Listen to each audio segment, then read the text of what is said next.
Hi, welcome to HowtoDandD. My name is Fred Weller and today I want to talk about Dungeons & Dragons 5e and falling. If you have a look in the player's handbook on page 183, there is a very small paragraph on falling. A fall from a great height is one of the most common hazards facing adventurers and also monsters actually. At the end of a fall, a creature takes 1d6, that's a 6-sided dice worth of damage, bludgeoning damage, for every 10 feet it fell, up to a maximum of 20d6 or 26-sided dice. The creature falls prone unless it avoids taking the damage from that fall. So my example here is the Yawning Portal.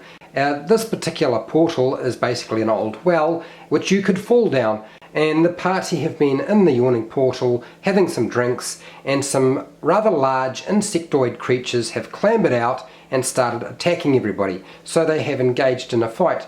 The fighter over here is engaged with this particular creature, and the rogue over here is in melee with this giant bug. Whether it is one of the party members who falls into the well or whether it's a creature, it doesn't matter.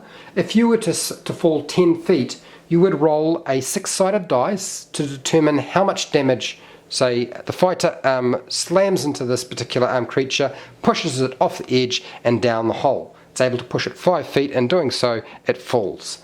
So how much damage does it take? You roll a 6-sided dice and it takes 6 points of damage. That's only if the portal hole is 10 feet deep. If it's a lot deeper, say it would say 50 feet deep, I'll just rub that out.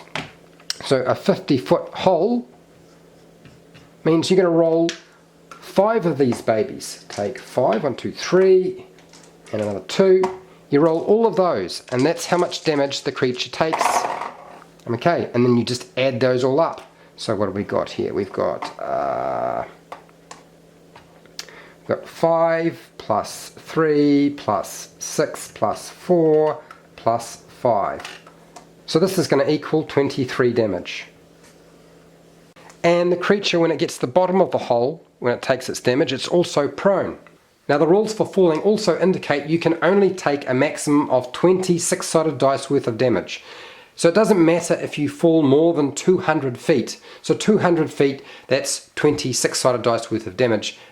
If you fall 300 feet, you're still rolling 20 6-sided dice. It doesn't increase after that. Now I know a few of you are probably asking the question, so what happens if I want to try to reduce that damage? Am I able to do that? That's completely up to your dungeon master. They may allow you to make an athletics check or even an acrobatics check to reduce the amount of damage as you fall. Let's say this particular hole is 50 feet deep. That's 5 6-sided dice worth of bludgeoning damage, and in this battle, instead of this particular insect falling in the hole and the fighter slaying it, the insect pushes the fighter into the hole, and the fighter says, look, can I please make a athletics check or acrobatics check to try to either grab hold of the edge of the well or the hole, the portal hole, or can I try to reduce that damage by sort of tucking and rolling? And the dungeon master either says yes or no. So here is how I would deal with making a check like that. I'm fine with players using athletics or acrobatics. This is not in the player's handbook. This is just how I do things. I'm going to use the character sheet from the Dungeons & Dragons 5e starter set.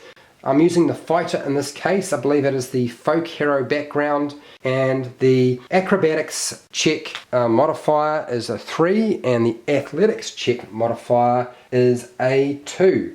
In this case you have a choice. I'm going to select the one that makes most sense, acrobatics, for this fall. I select that one, they roll a 2, that comes to 5. Now for me, a 5 on acrobatics is probably not enough to affect any of the damage that that character would take. I'm fine with them rolling something like a 10. A 10 I would allow them to take 10 foot off the damage in terms of what they would take. So instead of falling the total of 50 feet, I would say, okay, they broke their fall and they're only going to take damage for 40 feet, which means they only take damage for, say, 4 6-sided dice. If we are looking at, so that's a DC 10. If they get a score which is like DC 15, then I would take 15 feet off that particular fall. So that's not really going to do too much. If they get a DC 20, that's really going to have a much more greater effect. I would reduce the falling by 20 feet. It makes perfect sense to me. That indicates to you as a dungeon master that even with a really good roll, they're never going to be able to eliminate all of the damage that they take from the fall. And they're still going to be prone when they hit the ground. That's all I have for the falling mechanics for Dungeons & Dragons 5e. If you found this video helpful and informative, please share, like and subscribe if you haven't done so already. Look, make a comment below if you have any questions about falling in the game of Dungeons & Dragons, and I will do my best to answer those questions. Until next time, keep rolling those 20s.